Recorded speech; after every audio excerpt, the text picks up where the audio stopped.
So, Abyss Horizon was launched last week, which meant I spent the last few days trying it out so I can give you my impressions on it. First, let's talk about the elephant in the room.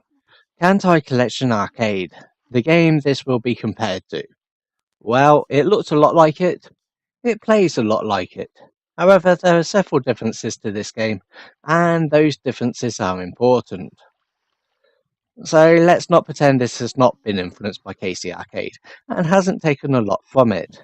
But if you play Abyss Horizon, you will soon encounter key changes. You can change your formation in battle by swiping the screen, and it encourages you to do that in the gameplay.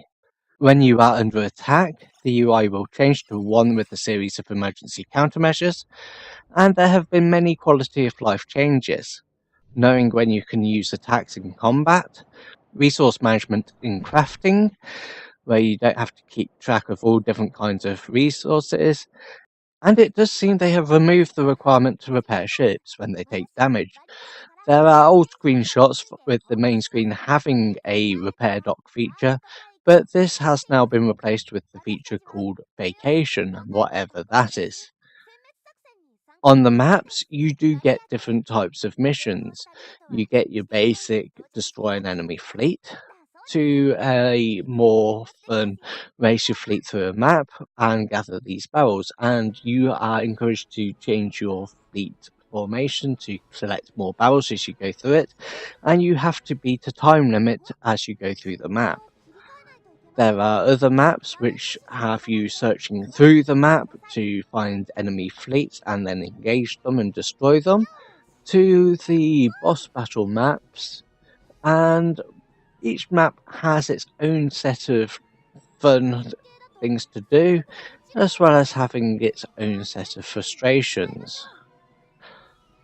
Now first, this game is fun. The battles and gameplay are quite fun, the challenge maps are enjoyable, and it's really well made, as well as absolutely beautiful to look at. The ship girls themselves are well designed, and there's a nice mix of ship girls with different nations being put into the game from the start. They use modern equipment, which sets this game apart from other ship girl games, and it is a really good game. However, it would be wrong of me not to ignore the issues. First, the obvious. This version has been made for the Japanese audience, so there is a very small amount of English on there.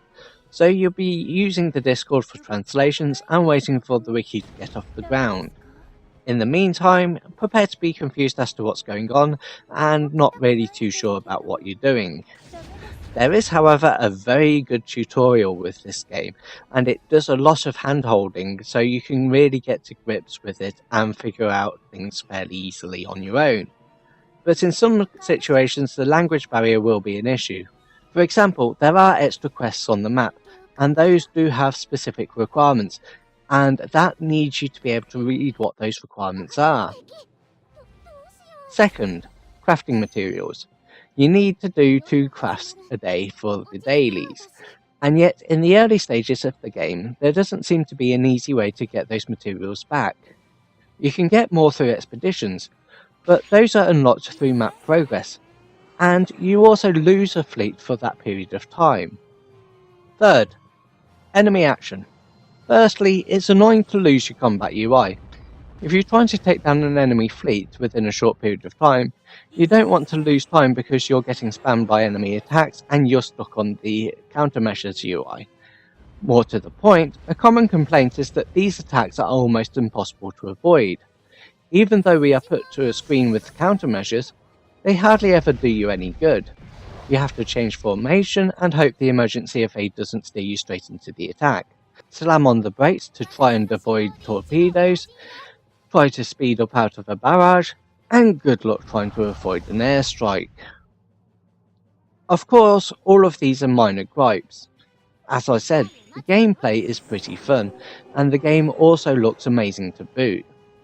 It's a totally different experience to Azure Lane, and yes, it's a similar experience to KC Arcade, but it does show if a certain company and dev team had wanted to put KC Arcade onto a mobile, they certainly could have. So if people want to complain about this game ripping off KC Arcade, then yeah, they certainly can do so.